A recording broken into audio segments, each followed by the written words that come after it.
What's up, everybody? Happy Tuesday. Hope all you're having a great day so far.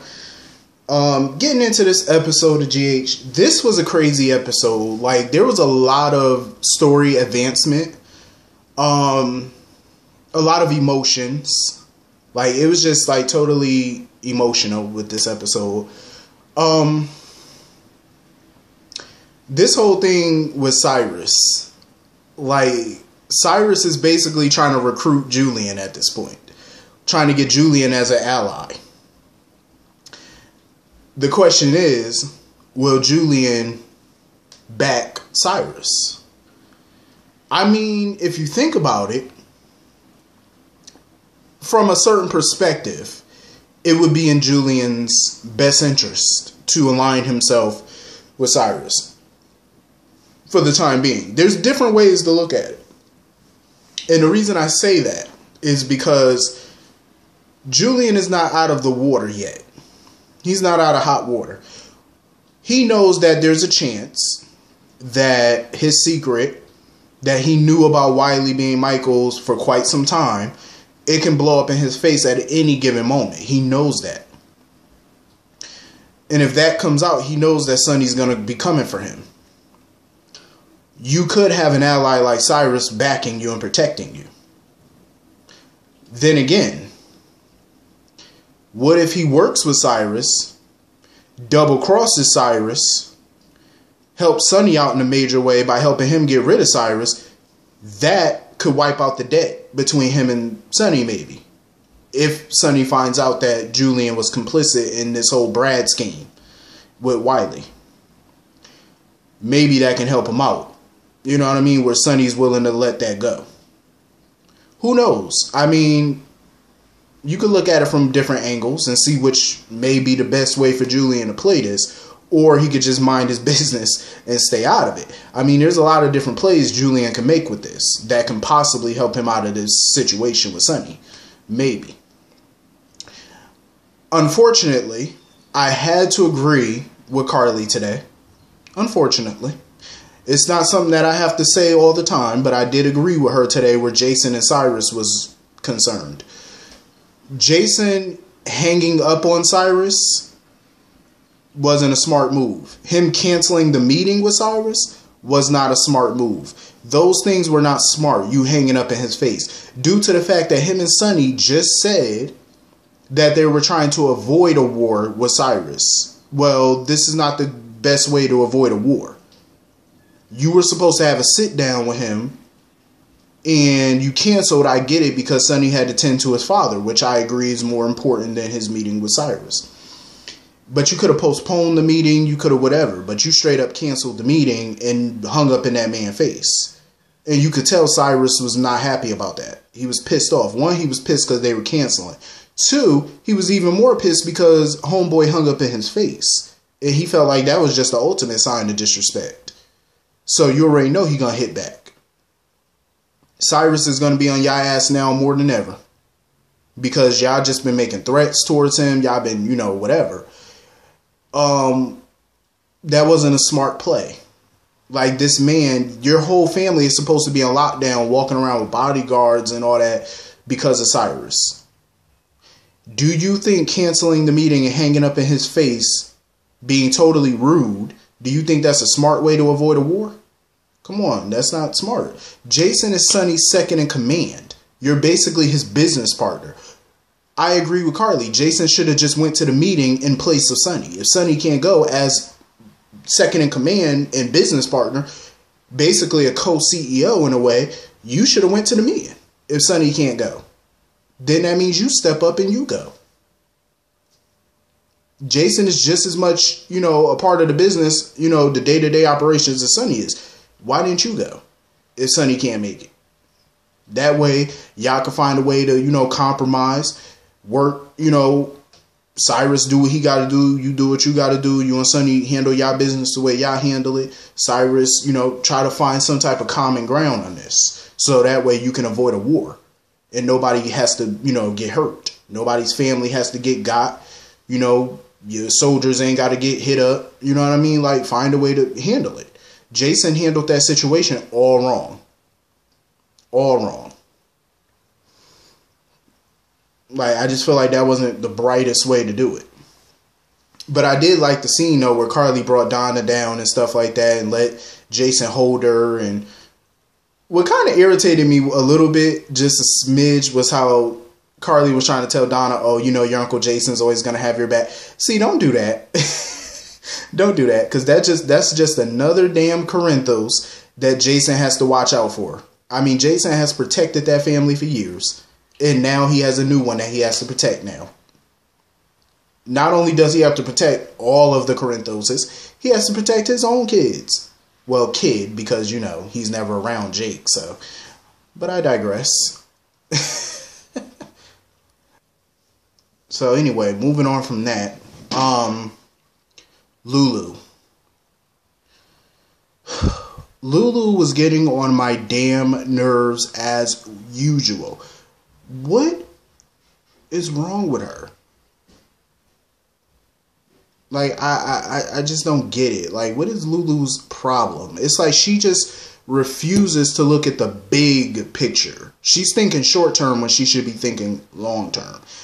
Like, I totally understood a lot of what Laura was trying to tell her. You need to find a way to compromise. Lulu, in my opinion, was just not trying to hear nothing Laura had to say in regards to Valentine and Charlotte. She just didn't want to hear it. Lulu wanted to hear what she wanted to hear, not what she needed to hear. At the end of the day, Laura warned her months ago that she needed to kind of play nice with Valentine, at least around Charlotte. But even Charlotte was picking up on her negativity towards Valentine. And Charlotte has called her out on it more than once. She knows that she doesn't like her father. That Lulu can't stand him. Charlotte knows this. And this is what Laura was trying to prevent. This is what she kept trying to tell Lulu. You need to think smart. You need to learn how to compromise. And that's the problem with Lulu. She doesn't want to compromise. She don't want to compromise at all. It's like Lulu just don't listen. Like, seriously. Then she's yelling at her mother because she feels like her mother is advocating for Valentine. And Laura had to set her straight. She was like, no, I'm not advocating for Valentine. I'm advocating for that child, for that girl, for your daughter, my granddaughter. That's who she's advocating for. Because at the end of the day, whether you like Valentine, whether you don't, he is a pretty good father. Like, he does love his daughter. That's apparent. That's obvious. You know what I mean? Like, is he a good role model for it? Not really. Especially judging by today, he's definitely not. But he does adore that little girl. He would never physically harm her. He would never do anything to put her in harm's way. Not purposely, he wouldn't.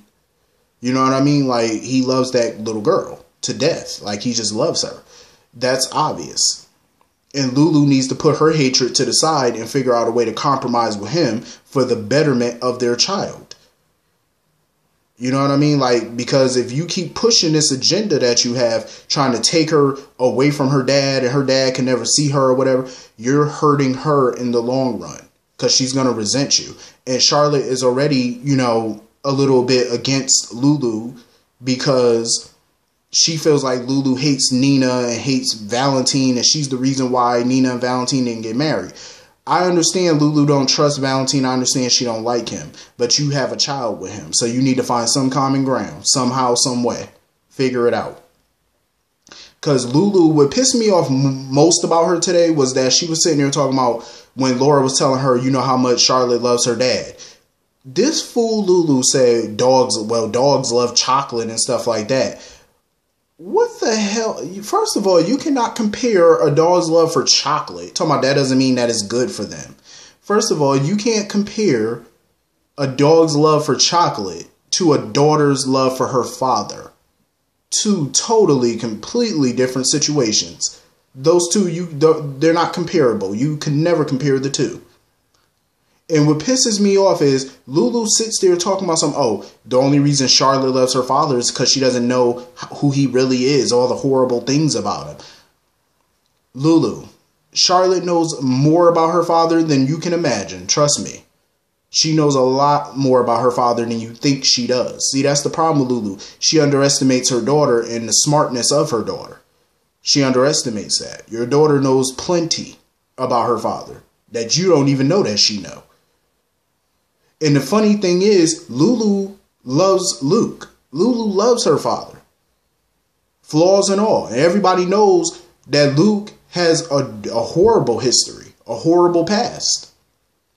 Lulu knows all about her father, but yet she still loves her father to death. So how is it okay for you to love Luke despite all the misdeeds that he's done over the years?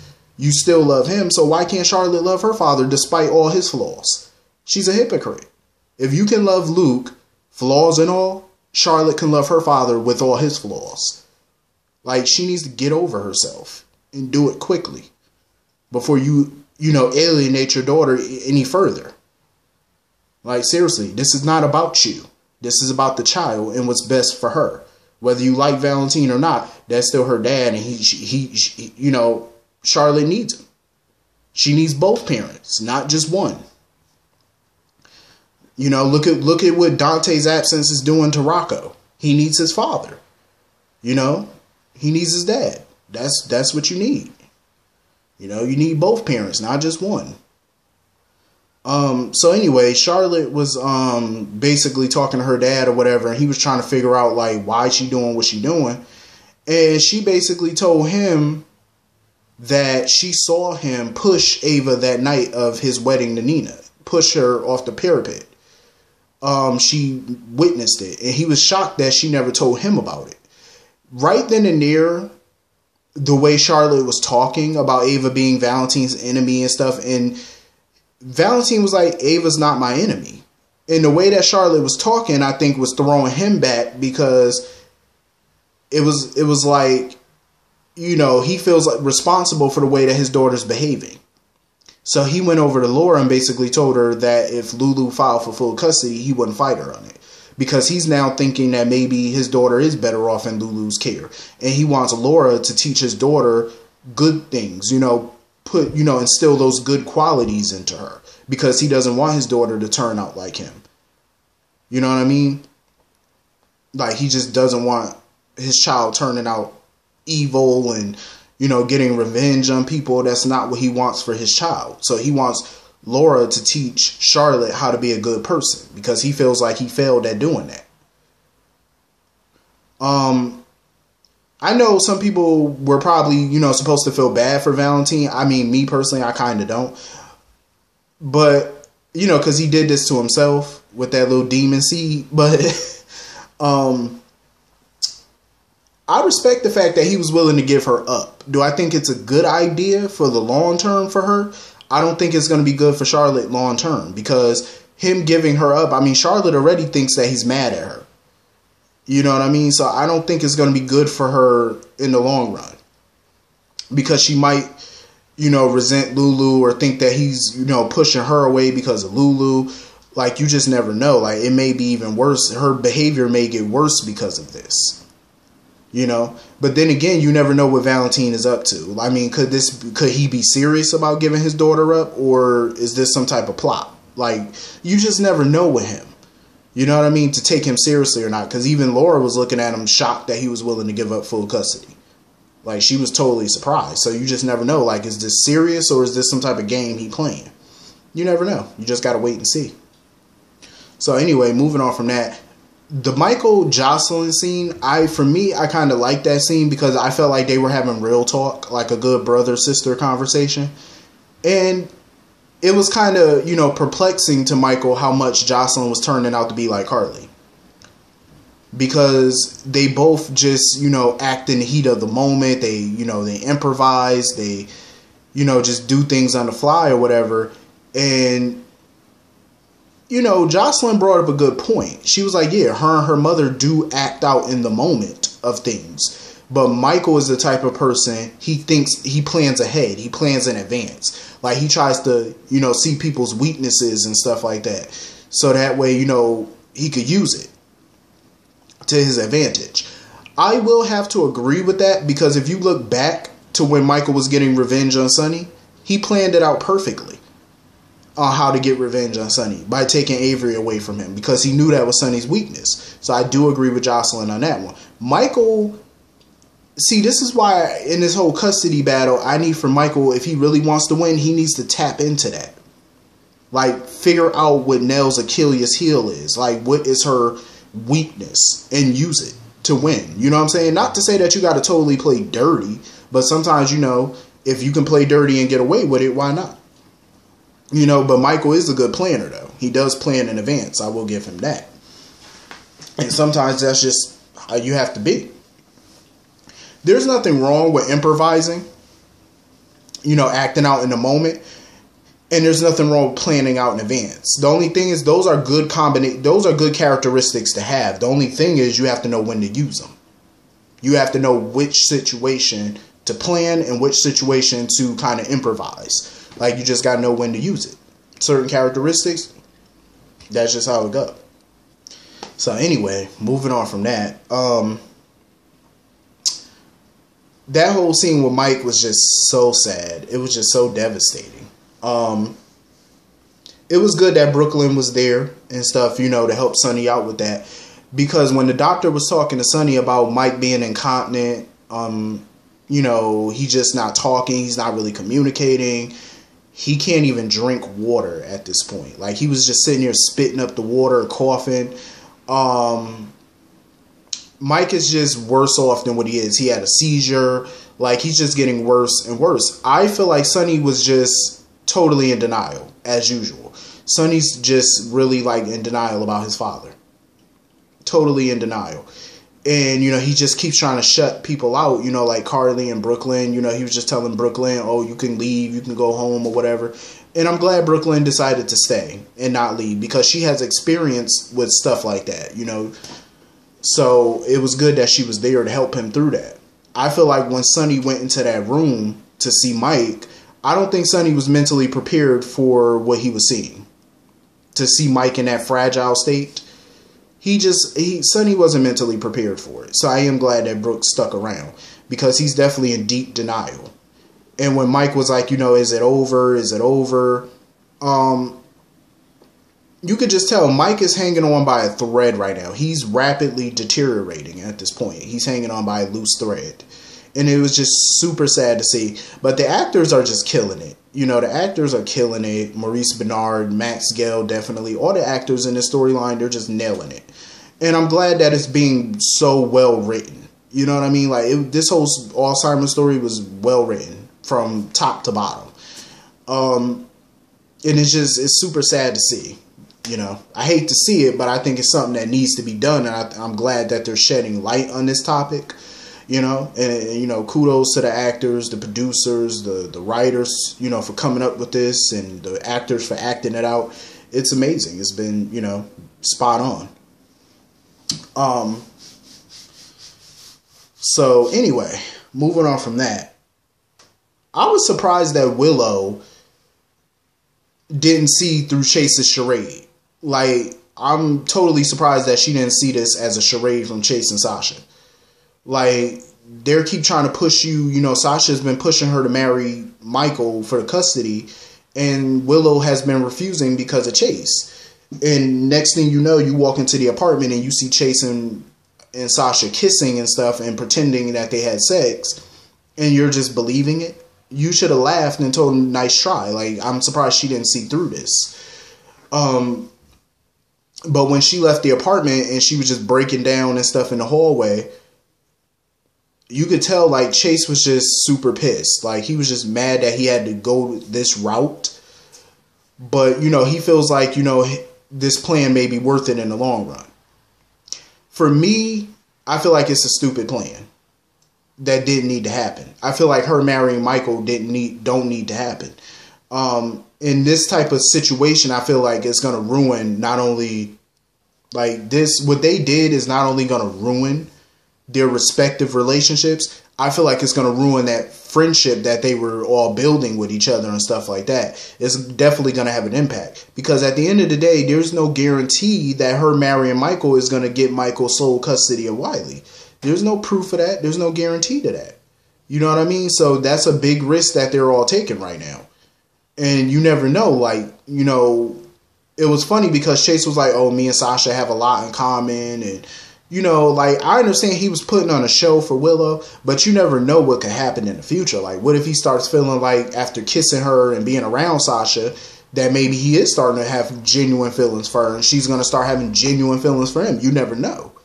You know what I mean? That's why you can't play around with stuff like this. And I feel like this plan is just going to mess everything up for everybody. I don't think it's going to give them the results that they're hoping for, that they think that they're going to get. I think they're just playing with fire at this point. And when you play with fire, somebody's ass is going to get burned. And you better pray that it's not yours. I'm just saying, like, you know, you got to be careful what you do. Like, it can have a lasting effect. But anyway, this was a pretty good episode. I enjoyed it. Hit the comment section and let me know what y'all thought about this episode. I will see you all later. Have a great day. Peace.